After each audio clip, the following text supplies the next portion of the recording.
According to available statistics, between 50 and 70% of the human body is made up of water.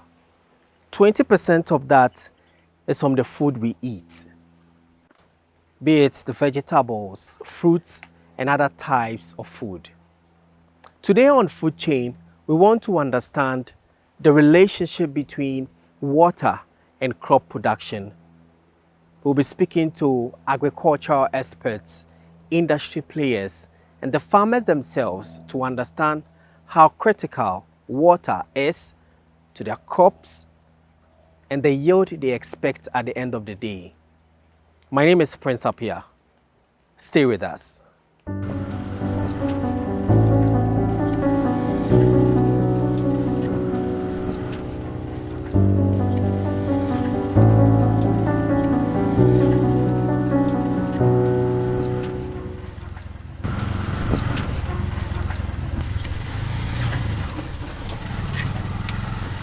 Pretty much interested. We are here in the farms.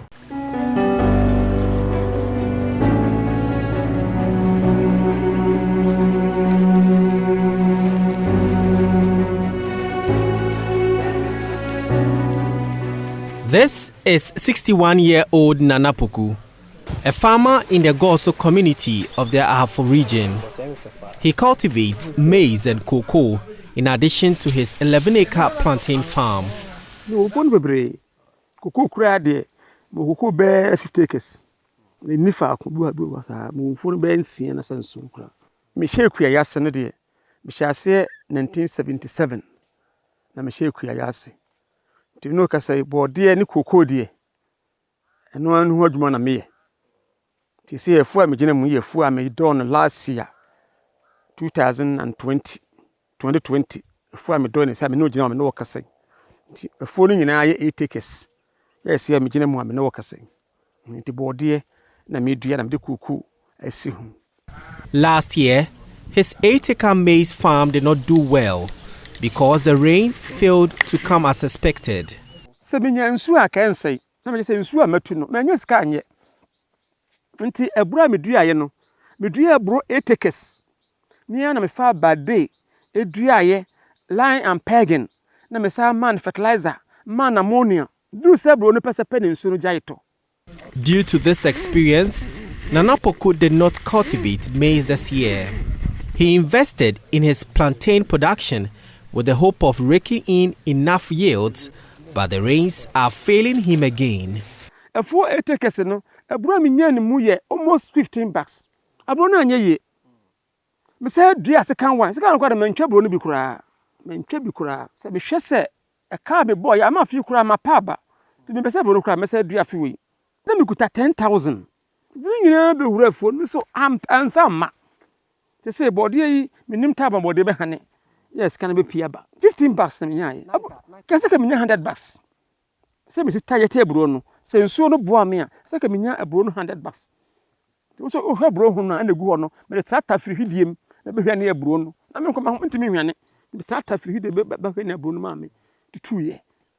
Facing the challenge of water scarcity on his farm, Nana Poku here dug this water source on his farm to supply his cocoa and plantain farms with the necessary water for the expected yields. Oh, it'll be a 2 weeks, be a 1 week.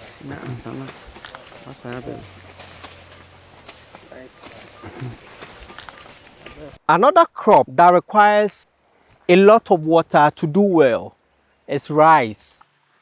But in the wake of the undulating nature of rainfall and its distribution, so much water on a rice farm cannot be so good for the rice yield.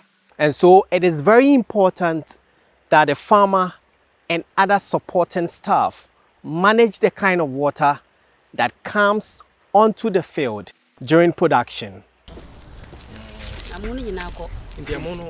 That is Abna Lydia, a rice farmer at BMSO number 1, close to Mankranso in the Hafuano Southeast District of the Ashanti region.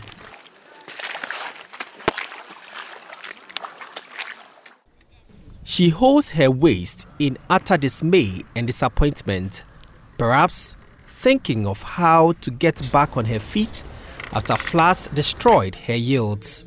All her sweat has gone down the drain.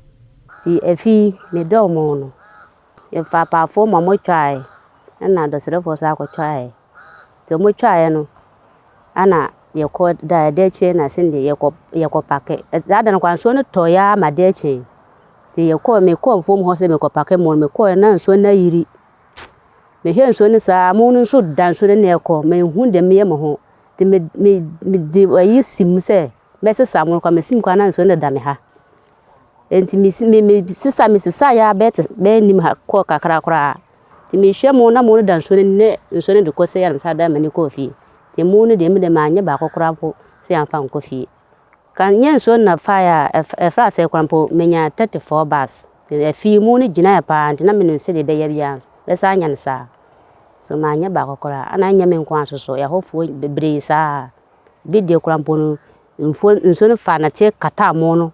Uhuhuru kra nyeye na pro mbefo bi ho ekokroso kroso ho na ukoso mu no kra mpo ade akroso kroso mbefo no usoma ahaban nko amu nyina progu. Tilling a rice farm for production is considered one of the difficult activities in crop production. Abna acknowledges she would need machinery to assist her work smarter. Ana se me wo ho kwa menim kwa mbefa so kwa mbesa atimi ya sa adua mu no kra mpo bi. Menim no ba ya mbesa nya menye sika asa twaso edomo no ama since no ye nya de be efuntam sase na ana de dua no ha na de buru no kura tuturu ka machine kura mpo ho no ma ai bia nka memu kura ko yi kura mpo no ka ntimi nkosa de anam se machine ho asamenti obekọ ha wonye bi obedada o se china bra obekọ no o mbeburu ma kura na mo ne yesa na so betamko nka machine wo ho no ma kan so ko karaka beto fa mu nyina ko na bia kan betimi akura aburu bia nso no mfa nyina anko emu djuma de eden ba eden na ye de ho sem sa no unya mu a utimi ye emu adjuma wo bedo no bedo sase no ansa na wa hye na ada ho afu na wakope duro abebo ansa na wasase a edua obedua na odua wondua so na obetima na wagu emo na ba no na watim ne timi kura mpo nya izo ya pa te unya obi a aye brefo a ontimi ndomo uni sika kwa befa pa so wa de ho de na me de mo ho de na ye me ni sika me papa ni ntimi ana me ye no kwa mpo no ja me ne ja me ya me nya kakra ma me ne mbadi ntimi bre so kura me hunu bre na so emu djuma bre wo me so ya ma ya ka ya ho ne de enim bre nya senso na de mo kwa me hira ho a menim se ja nipa bia wa mbra wondidi ti wontimi fa oni nto bi so se wo mo bibi ni ti na ya na me wo fo na me ya djuma de me dwuni anu no me se me bre ma me ne me mbadi nti me bre wi abokora me nso wi akora ebo me ko so djuma na me ye na me bre djuma na pa se me ye djuma na ma me ba nya duane adi. Dr. Maxwell Dako Asante is a rice breeder and senior research scientist at the Crops Research Institute of the Council for Scientific and Industrial Research. Rice loves water. Okay, so the rule of thumb is that the genetics, that's what we have specialized in, will contribute about 50% to the yield. The rest is the environment. And the environment is how the land is developed, how the water is controlled, and how you apply fertilizer and stuff like that. So, in short, rice loves water. And that goes with land development, because the water, if you don't develop the land well, the water will either be too much or too little. You will not have the water when you need it. And land development is so expensive, so the farmers cannot do it on their own. And that's where government must come in to support. So for rice, seed and fertilizer is good for all the other crops, but for rice, government must include land development, and that will come with water management. So we have a system we call sour system. It's just small irrigation system, just leveling and bonding of the field, having an inlet for water to come in, and then an outlet if water is too much and you want to drain. You can do that. Yeah, so land development goes with water management, and it's so important for rice cultivation. Soil and water engineer at KNUST, Professor Nicholas Chebafor explains the change in rainfall distribution in recent years. We know the pattern of our rainfall. Like you are in Kumasi, the expectation is that it will start raining from about March, and then by the middle of July, about, you see the rains will go down. That's what we call the minor dry season. Then it will pick up again. And then by about October, November, it should come to an end, and then there will be a dry season. If you were up north, that would be a bit different because we have 2 rainfall seasons down south. And up north, the rainfall season is only 1. But you threw in the issue of climate change. Studies are suggesting that the average rainfall, say Kumasi, you expect to have in a year about 1,350 millimeters. That average rainfall is not changing, but the pattern we have known over the years seem to be changing. So if that is the case, then we must liaise. We have a crop research institute that has been able to develop various crops that can cope with some of these things. So we have to get the right seeds that can do well in some of these periods. And then the traditional rain-fed agriculture, which people refer to as the grace of God agriculture, we have to change it. And how can we change it? Essentially through irrigation. Irrigation does not necessarily mean impounding large amounts of water to be used. You can get water from boreholes. You can block rivers and pump to your crop. We can use greenhouse, where we know some greenhouses, even at KNUST campus, we know the president commissioned some of these things. These are things that we can do. There are other forms. There are things like hydroponics. That one, you don't even need the soil. We know all the nutrients various crops we need, especially vegetables. So you put that into water. Then you can put it on sand or even sawdust, vermiculite, inert material. And then you apply the water gradually, and so you can produce your crops. So in some cities, they have these things because the market for vegetables, they are readily available. So we can do that and produce a lot of vegetables, tomatoes, cucumber, all those vegetables. And this is because of healthy eating. People are very much interested in those things. And there is also another field called Aeroponics.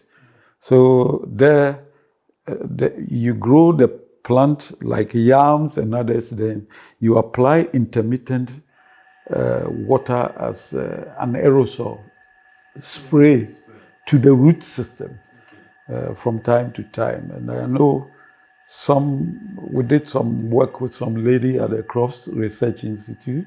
They are able, instead of cutting the head of yam to plant, to give you another yam in a mound, you cut the vines at 1 or 2 nodes, and then you apply the aeroponics, and then you can produce a lot of yam seedlings. People like something like pona. So then you can grow some of these things for the export market. So we are saying that we can apply technology, we can apply irrigation, but it shouldn't be large-scale irrigation. Deputy Director at the Crops Research Institute, Professor Marian Quinn, explains the role of water for crop production. You know that water is life, and when you take crops, water is life to them. Water constitutes over 70% of a crop, and the crop, when it's growing, needs critical amounts of water at the different developmental stages to ensure its proper growth and development. So too much of water can reduce yield, and so you need just the right amount of water. Back in Goso, Nana Poku has employed a new mechanism on a small farm to address the water challenge here. This is to help avoid losing his investment again. His unconventional irrigation mechanism involves the use of plastic bottles perforated at the bottom and placed at the stem of the plantain plant. Mahun say, afu ayɛ no, sɛ epesi a, nsuo no ha yɛ adwene pa na meka kyerɛ wo sɛ, abura me dua ayɛ no, ka menya 100 bas koraa no a, nka sɛ no ka me nsu hia. Anam sɛ nsuo antonti no, aburo no nyinaa sɛe. Nti me de ho bɔ mofafo. Tem bia no me kɔ akɔgye akwankyerɛ ani nyansa sɛ de mo ba me nkyɛn a, me ne mu di nsaboso yi. Nti me kuya ya me yɛ no me mfa me nko amadwene nyɛ. Tem bia me kɔ mofafo hɔ akɔgye nkyerɛkyerɛ. Nti wo mama hu sɛ ɛsɛ kuya ni wunya nsuo a, sɛ nsuo no ntɔe kora betimi ayu so no wafuom. Asase me na otiso yi. Matu nsuo no bi, makɔfa machine atu nsuo ɛwɔ asase no so bɛ 4-5 years ni. Enam sika 17 nsuo no wɔ hɔ sɛ nsuo no mentimi nyɛ sɛ de metimi de yɛ. Kye sɛ afu ayɛ no sɛ menya nsuo ka menya nsuo gu bodo bɛ yase a saa mre nka hane. Nam sɛ menya nsuo angu ase enti no. Entimi ahane. Nana Poku collects empty disposed plastic bottles that are often a nuisance to the environment. These bottles hold the water to irrigate his 11-acre land. The water in the bottle leaks in little drops into the base of the plant into the soil. This keeps the soil moist. Once a pin kutami. Pin kutami. Na me de awase. Ne nsuo ne na me de si bode na se. De mra bode no nya nsuo bi no. Se koko na ben no a, eno so nya nsuo no bi. Esonen keten nam se esonen keten beti be 2 weeks. Ansa na nsuo na san. De no 2 weeks no, anam se onse ma sa bo kahyire. Kahyire nso mema aho ayenwunu. Ana ma sa atwetwa kwadu. Ewura so de egu enoba na se. Nso mema ase ayenwunu. Nti se nsuo no gusu a, na se di se 1 month na 2 weeks kura mema aye a, nam se ewura na wase nti no, ase no enwunu. Na aboa me a kanya sa anka koko ne bode me dua nyina anka ewu. Nti nsuo no de ahode ho no kwenu de ya ebeboa pa de kam kokwani bi afu mo de mo ba huni muntwa na mo fa nkyere kwani no no so nkonso je bi ko na fuom na emwa no se menya nsuo a ka nsai na me se nsuo a matu no menya sika anye. Nti abura me dua ye no me dua aburo 8 acres ni na me fa bade edua ye line and pegging na me sa man fertilizer man ammonia du se bro no pese pe ne nsuo no jaito nti afuo nso bi de wo ye hu bia yeska afuo 8 acres no abura me nya ne mu ye almost 15 bucks aburo na anya ye me say dua se kan wan se kan kwa de mentwa bro no bi kura se be hwe se e ka be boy ama fi kura ma pa ba ti me pese bro no kura me say dua fi we ye me sika ne nyina ahye na me ka se na me kuta 10,000 nyina be wura afuo no so ansa ma te say body yi minim taba body be hane yes can be pia ba 15 bucks na nya ye Like I say no. Sika ka menya 100 bucks say me sita ye tebro no say nsuo no boa me a say ka menya abro no 100 bucks te say me go fertilizer ya omo wo mini bag bi wo ne ton 40 cedis 40 me to be 10 bucks 15 bucks a supply abro no nyina ko sitire nso do say abro no be pese pe ne nsuo no jaye the time was say menya abro no menya so o hwe bro hu na na gu ho no me tractor firi hidiem na be hwe na abro no na me nkoma ntimi hwane me tractor firi hidie be hwe na abro no ma me tutu ye nti akura djuma no aye ade a nafam kura nafam. The results so far have been impressive since he started employing this unconventional method of irrigation. Nonsense you never. Ti me disi we say. Mama ni kashi si.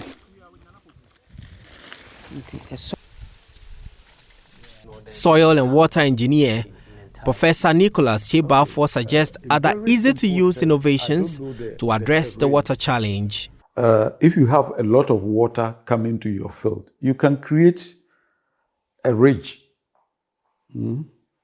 at the top end of your field, so that excess water coming into your field, the ridge will act as a barrier. And then you direct it to the low-lying area, away from your field. On the other hand, if water is flooding from the stream onto your field, again, you can do a ridge. But the most important thing is a parallel to the river. Stay away from too close to the river, because some of these ideas that we are talking about, they could be expensive for an ordinary farmer. So it's better you stay away. But if that's the only land you have, then maybe you can do ridges parallel to the stream, very high ones. These days you can use the tractor. It has plows that are looking opposite to each other. We call that the ridger. So you can use that to create some of these ridges to block it at a very high ground. But don't go too close to the stream, because water has a mind of its own.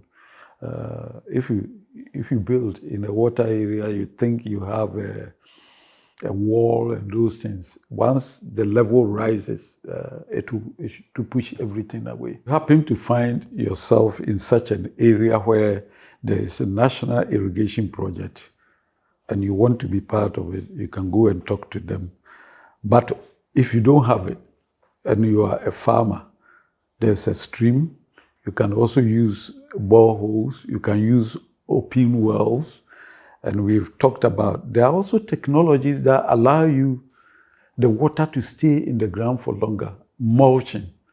Mulching is basically when you cut the weed, don't throw it away, don't burn it. Cover the soil with it. Then the sun's energy will not be burning the soil like that. So the water will stay in there for a longer period. There are people in pineapple production, they cover most of the ground with the plastic sheeting.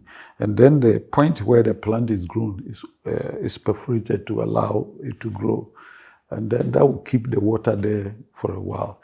But in general, for any production that you want to do, you can talk to experts. They will look at it and advise accordingly. Others have porous pots, those pots that we are using for cooling our water. They call them coolers. It's because of the leaking process of the water out of it. And when wind blows over, it cools. So you can bury some of these things also in the ground, pour water, and then it will leak for you to produce your crops. Others use bamboo. They cut the roots, pour water in it, bury this and pour water, make a slit, and then it will go to your crops. So there are all sort of, if I want to say, contrivances that you can make to make water available to the crop. So once you do that, then you plant it, and then every year you don't need to come back and put the same things there. Colleagues, we did something where you have a tank, then you have pipes over your land, and then the planting distances, you make some small slits at those points, so the water will flow through that, and then you plant your crops at those distances. And the PVC pipes, very small ones that can serve the purpose. It's the same irrigation. As part of solutions being professed, Dr. Maxwell Asante Darko says government One Village, One Dam initiative must be extended to the southern part of Ghana as well. Even when you come back to cultivate, you will not get a very good yield from the field. So it is something, that's why I said that the government initiatives, seed and fertilizer is good for almost all the other crops. But for rice, for us to achieve self-sufficiency, they have to include land development, proper land development, which will go with water management. And as you heard one of the farmers saying, it can also come with small dams. I know they already have a dams project, but it can even extend to the south, where there's not too much availability of water. For rice farming, rice loves water. So together with the land development, it could come with development of small sources of water, small irrigation schemes for them, so that when there is drought, they can irrigate their fields. For Professor Marianne Quinn, irrigation from underground water should be explored. As a nation, we are not appropriating water. We are not taking good care of our water bodies. We are not even harvesting and channeling our waters well. This is a situation where we even have underground water. If you go to very good production systems, they have irrigation systems. So with or without rains, plants grow and productivity is assured. This is what we are not doing critically in our country. So if we are looking at improving crop productivity, ensuring that we get our yields, despite this, the changes in climate, one thing we should be looking at is irrigation, using the underground waters, making our water bodies secured so that we can even use the underground, the water bodies to irrigate. The government initiated the One District, One Dam project to address some of these water challenges, especially in the regions of the north. Professor Marianne Quinn talks about the need for these dams to be efficient for purpose. If we say we are damming, we should have dams properly distributed to ensure that we can make them available for the crops to grow, develop, and produce for us efficiently. So if this is a very, very good concept that we have one district, one dam. But then we should look at how we can get it to function efficiently for our systems. We have on our station 2 dams. And there are times the dams are full, but our irrigation lines are down, so we are not able to irrigate. And that is what you have to look at it holistically, that the dams are full at the time they have to be full, and the dams are ready for the fields to be irrigated when we need the waters. We have the situation in the north where the Burkina opens the dams at a certain time and everywhere is flooding. Can we dam that water as it comes in? And the capacity of the dams should be good enough for efficient use, and canals and channels created for efficient use. So it's all about efficiency of the system. Some people have had it work. So we also, if we are looking at an efficient system holistically, we can have it work for us as a nation. It is now understandably clear that irrigation facilities such as this, including government's One District, One Dam initiative, when managed well, plus building the capacity of farmers on how to manage water on their farms, are very critical to address the issue of water scarcity and or too much water on the farms of farmers. My name is Prince Appian. Thank you for joining us on Food Chain today.